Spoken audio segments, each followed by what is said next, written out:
Здрасти. Смята се, че през 60-те години на миналия век е започнало изследването на стволови клетки. В Русе около 30 двойки са пожелали да запазят стволови клетки за своите деца и все по-често се обръщат към своите гинеколози по този въпрос. Над 2000 български семейства вече съхраняват стволови клетки от пъпната връв на децата им в тъканни банки, сочи статистиката. Това са предимно млади и образовани хора, решили да инвестират в здравето на своите деца.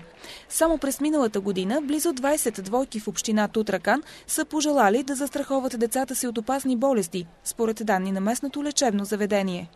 Непрекъснато имаме запитвания за стволови клетки, за вземане на стволови клетки по време на раждане. Става въпрос за стволовите клетки, които вземаме по време на раждане, защото знаете, че има много други видове. Ние имаме такава готовност и така често това го правим. Стволовите клетки са резервните части на нашия организъм. Универсални са и при необходимост могат да се превърнат във всички клетки на кръвоносната система. Това са левкоцитите, които се борят с инфекциите, еритроцитите, които носят кислорода, и тромбоцитите, отговорни за кръвосъсирването. Запазването на стволови клетки е особено важно в случаите, когато в семейството има история на автоимунни заболявания. Доказано е, че хемопоетичните стволови клетки участват в лечението и в момента на над 80 заболявания на кръвта. Много левкемии, лимфоми и много други болести, които и в момента това се случва. Има много изпитвания в ход, са клинични проучвания и експериментални проучвания, които така дават огромни надежди, че приложението им ще бъде силно разширено. Дали е необходимо по-специално наблюдение по време на бременността, евентуално по-различни изследвания? Не. Бременността се наблюдава по абсолютно същия начин. Нищо по-специално. Просто ние трябва да бъдем уведомени, че предстои такава процедура. За да знаем, да сме подготвени, да сме предупредили съответните екипи или пък самите ние да имаме тая нагласа да вземем и това нещо. Технологията за събиране на стволови клетки от пъпна връв има вече десетилетна история. С нейното създаване и развиване обаче възникнаха редица въпросителни, защото в много случаи замразените клетки са недостатъчни за извършването на една трансплантация, твърдят медицински специалисти. Въпреки това, съхранението им дава надежда на родителите, че един ден те могат да се окажат животоспасяващи и за техните деца. Самият процес не влияе на естествения ход на раждането. Не е по никакъв начин застрашаващо майката по време на раждане.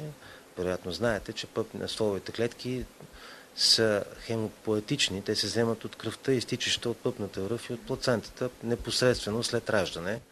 След това гинекологът предава част от взетата тъкан заедно с кръвта от нея на екипа от съответната банка, посочена изрично от родителите на новороденото. В лабораторни условия кръвта се изследва и се отделят стволовите клетки в друг стерилен сак. В България работят общо 8 тъканни банки, 4 от които притежават лаборатория у нас, а останалите изпращат пробите в чужбина. Когато има възможност да бъде взета кръвта и транспортирана в нашата страна за няколко часа, а не на хиляди километри и транспорт, попаднала в стандартизирано и изключително качествено оборудвано заведение, за мен лично е за предпочитане това да се случва в България. Цената на услугата е висока. Обикновено хората плащат между 4 и 6 хиляди лева, за да замразят стволови клетки от пъпната връв. От друга страна, у нас има и публична тъканна банка, където родилките доброволно даряват пробите, без да заплащат за процедурата. Веднъж попаднали в публичната банка обаче, стволовите клетки на вашето дете могат да бъдат изисквани от лекари от целия свят, ако са подходящи за лечение на техен пациент.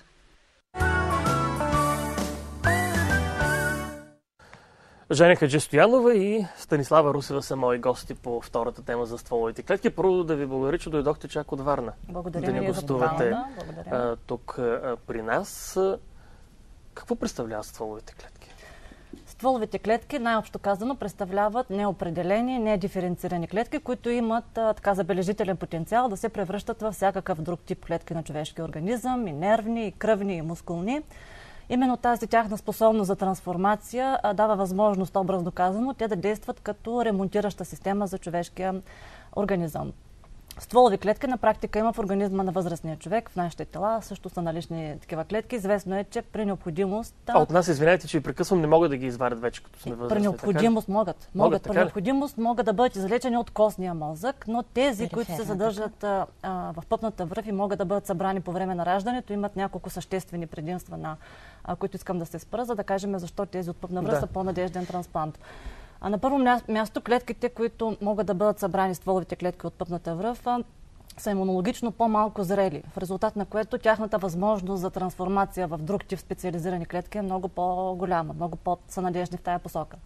А на второ място имат много по-висока концентрация, отколкото стволовите клетки, които се съдържат в костния мозък. Трето, стволовите клетки, специално мезенхимни стволови клетки, за които ще поговорим малко по-късно, които могат да бъдат извлечени от пъпната връв, от тъканта на пъпната връв, има способността да се делят много повече, отколкото мезенхимни клетки, взети от костен мозък.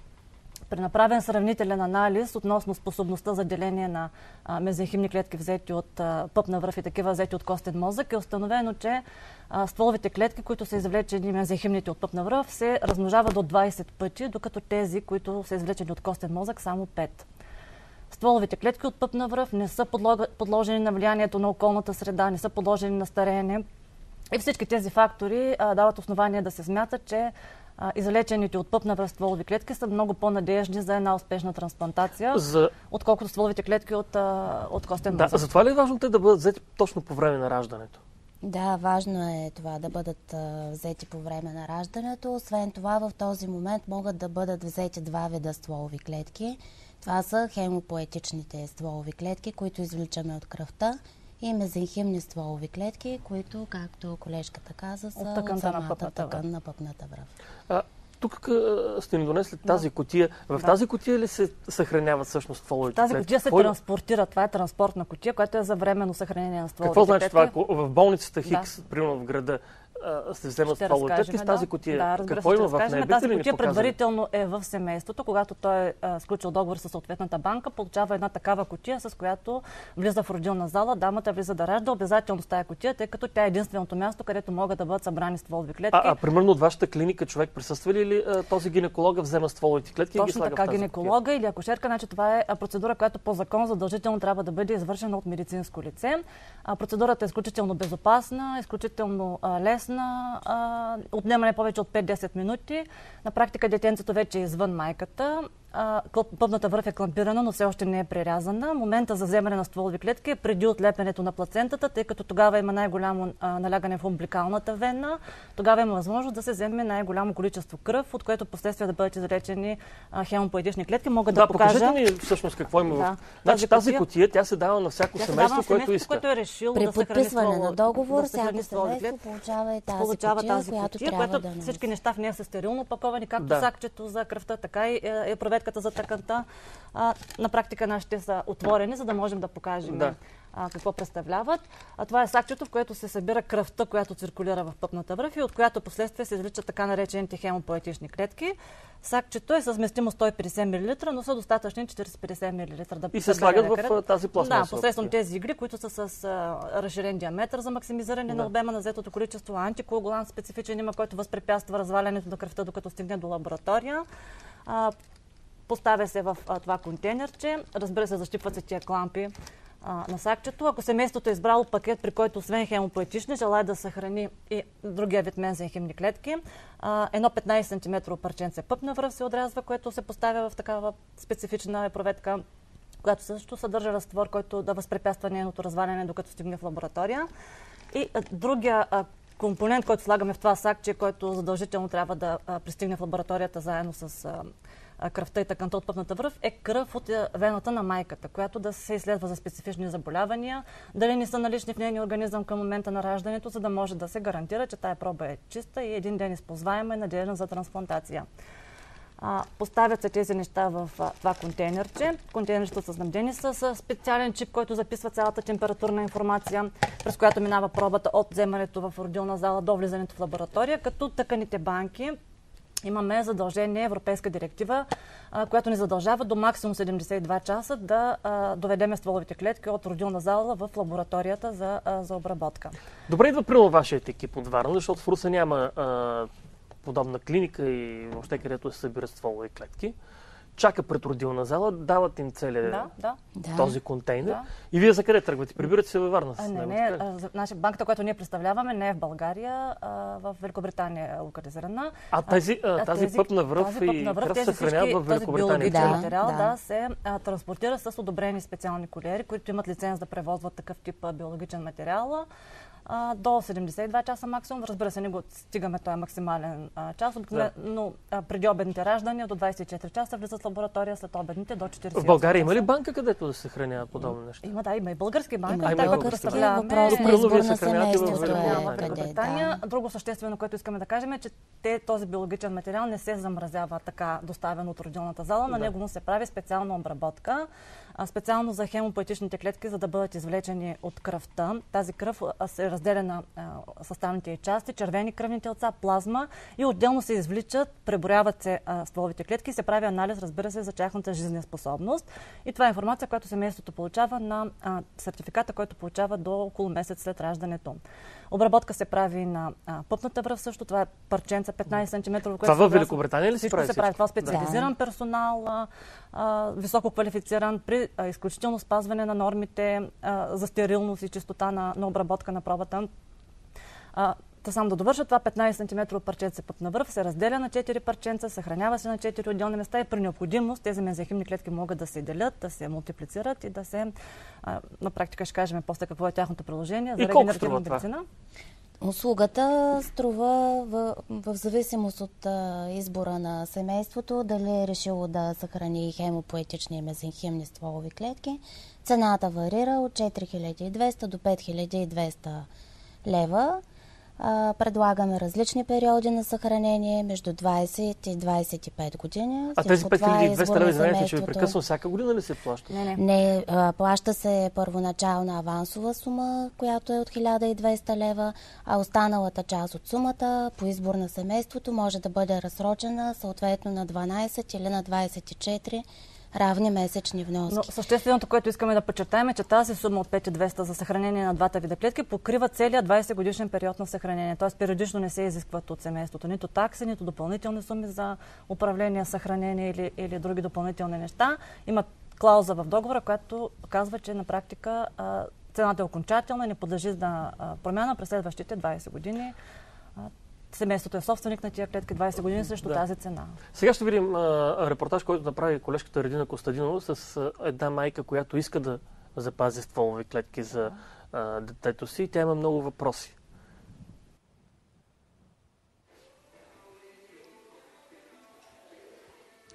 Здравей, Калчо! Намирам се в магазин, където се предлагат бебешки стоки.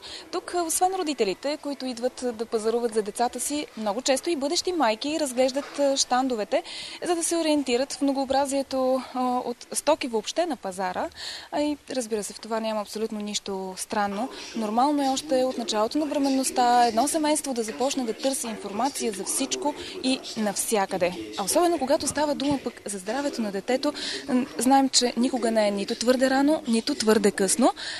Тук до мен е Красимира Хинкова, бременна в 5-я месец и сподели, че вече със своя съпруг обсъждат темата за замразяване на стволови клетки от пъпна връв по време на раждането. Нали така? Здравейте! Здравейте, да, точно така.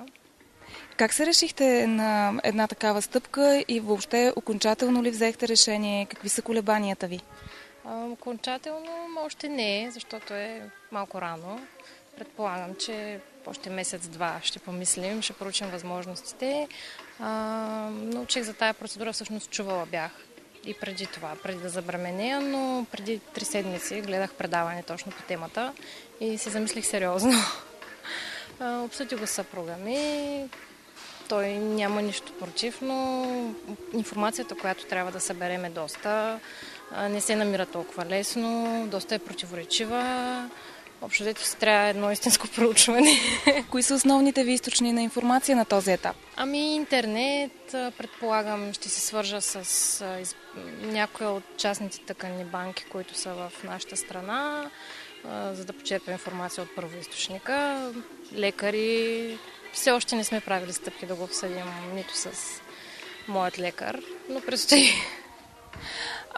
Просто решихте един вид да инвестирате в здравето на детето си или в семейството, назад в рода, във вашия или на съпруга ви е имало случай на автоимунни заболявания? Ами не, нямало случай на такива заболявания. Просто самото предаване провокира този мой интерес. Да се замислите, че би било много важно. Мисля, че медицината се развива с страхотни темпове. В момента с стволови клетки се лекуват анемии, левкемии, по-леки форми, което не е малко. А за в бъдеще предполагам, че и по-сериозни болести. Насочихте ли се вече към точно определена тъканна банка? Ами не. В нашата страна има избор, като има и водещи такива. Съответно си имат сайтове с информация, която може да бъде полезна.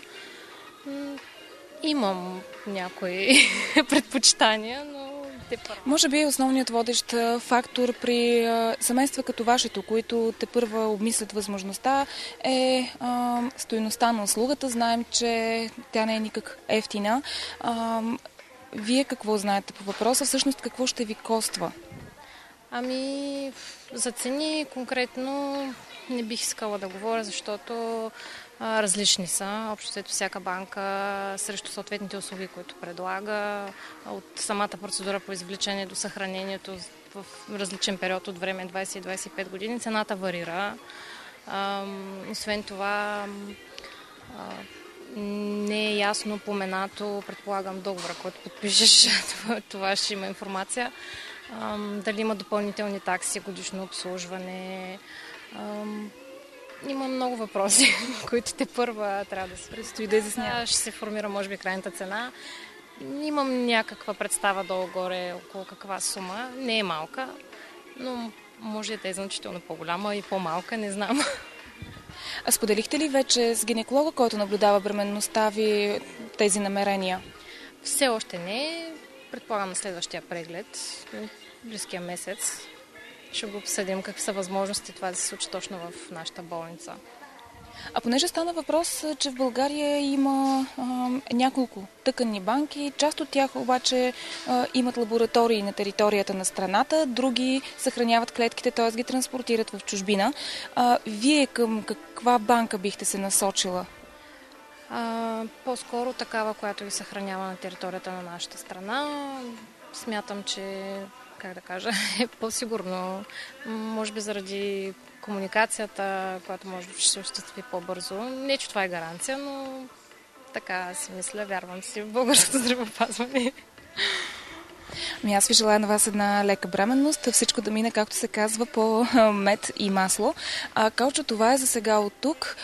Бих се радвала, ако и твоят събеседник даде отговор, например, при тях как стои въпросът с допълнителните такси, дали има такива, в какви размери са. Мисля, че всяка една информация по тази тема би била много интересна и полезна. Редина, ние продължаваме с моите гости в студиото. Значи вие казахте, че вземате 5200 лева за тази процедура и за съхранението 20 години. Да, така? За 20 годишен период цената е 5200, а за 25 годишен период цената за съхранението е 5400 лева. Като нашата банка лично няма допълнителни такси. В този договор няма някакъв ситен шрифт? Няма никакъв. Целият договор е с малко дребен шрифт, точка 12.2, която казва цената е окончателна и не подлежи на промяна през следващите 20 или 25 избрани от семейството години. Какви болести се лекуват с стволови клетки? Казахме, че по време на раждането могат да бъдат взети два вида стволови клетки, хемопоетични и мезенхимни, като с тях можем да третираме различни заболявания, а съвременната медицина дори вече миксира тези два вида стволови клетки за постигане на по-добри резултати. Хемопоетичните стволови клетки, които извличаме от кръвта, която циркулира в пъпната връв, покриват заболявания хемопоетични, заболявания, свързани с заболявания на кръвта, именно лимфоми, левкемии, бета-таласемии и такива заболявания. Имунни заболявания, да. Мезенхимните стволови клетки се използват в регенеративната медицина и намират приложение при инфаркт на миокарда Има способност да възстановят кост, хрущял, защото регенеративни функции. Добре, вие казахте, примерно инфаркт на миокарда 20 години. Значи това дете ще бъде на 20 години. А той може да получи, нали, да, Господ, инфаркт на 35-40 години. Разбира се, след изтичане на избрания период и от семейството, стволовите клетки могат да бъдат съхранени за последващ такъв период, който може да бъде и по-кратък, а също така и на 20 годишен също. На практика това е възможно, защото, както казахте и вие, най-старата стволова клетка е изолирана през 1968 година и все още е с непроменени жизнени показатели, което означава, че съвсем спокойно тези договори могат да бъдат продължени за още един 20 или 25 годишен период. Не можем да кажем само, че колко ще струва. Често ли питат тогава колко ще струва. Да, след 20 години. Доста сериозна прогноза, не можем да се ангажираме с такава. Това, което казваме категорично, че за 20 или 25 години струва толкова. А къде е България по отношение на съхраняване на стволови клетки? По наша така статистически известна информация, 2-3% от раждащите жени само съхраняват стволови клетки, докато в развити европейски държави, като Италия и Испания, до 30-35% от раждащите дами съхранява стволови клетки. Разбира се, причините могат да се търсят на много места за това, че у нас процентът е такъв малък. На първо място процедурата е сравнително скъпа за нашия стандарт, за съотнесено с нашите доходи. Информацията също е малка. Нашата банка функционира на българския пазар от 2010 година, сравнително кратък период. Така че съществена част от нашата работа е свързана с популяризиране на тази услуга, посещение на специализирани училища за родители, презентации правиме в клиники, където има родилни отделения и се събират бременни дами, така че много често така се чувстваме удовлетворени, че сме полезни с информация. Няма популярност услугата. Затова се стараеме да работим в тая посока. Възможно ли е злоупотреба с генетичния материал? По принцип не. Нали, такава злоупотреба не е възможна, тъй като в банката има много строг контрол. Това е контрол, който се извършва и от регулативните органи, а също така и от самите вътрешни органи на самата банка, която представляваме. Ние представляваме частна банка и семействата, които са съхранили стволови клетки при нас, са собственици на тия стволови клетки. Значи само единствено те могат да решат какво да правят с този генетичен материал, дали да го използват за трансплантация, дали да го изхвърлят или нещо друго, но собствеността върху стволовите клетки е на семейството, което ги е съхранило и е платило за тази услуга. Какво трябва да знаят семействата, които идват да сключат договор с вас? Какво трябва да знаят? Значи, по принцип, семействата, които решават да се спрат на тази услуга, трябва от първостепенно значение да си изберат банка, в която да оставят този материал. В България колко банки има горе-долу, знаете ли? Тя казах 8. 8 банки, които има на територията на България, има частни банки, има, както ние представляваме, чуждестранни, европейски банки. Да. Но от първостепенно значение е избора на банка, тъй като това е едно 20 годишно или най-малко 20 годишно взаимоотношение между съответното семейство и избраната от тях банка. Семейството, преди да реши да сключи договор, преди да реши на кого да се довери, трябва внимателно да проучи как стоят нещата със съответната банка, най-вече с техния лиценз.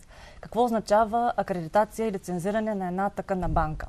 Най-малко 4 неща. На първо място това означава, че това не просто е една лаборатория, а място, където законно да се съхранява човешки тъкани и човешки клетки.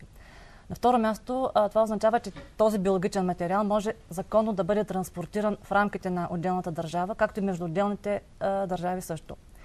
Трето, това означава, че клетките, които са замразени и са обработени за последваща употреба, са готови за автоложна алогенна трансплантация, т.е. те могат да се ползват както от донора или детенцето, от което са взети, така и за друг член на семейството. Това го определят специфични тестове за съвместимост.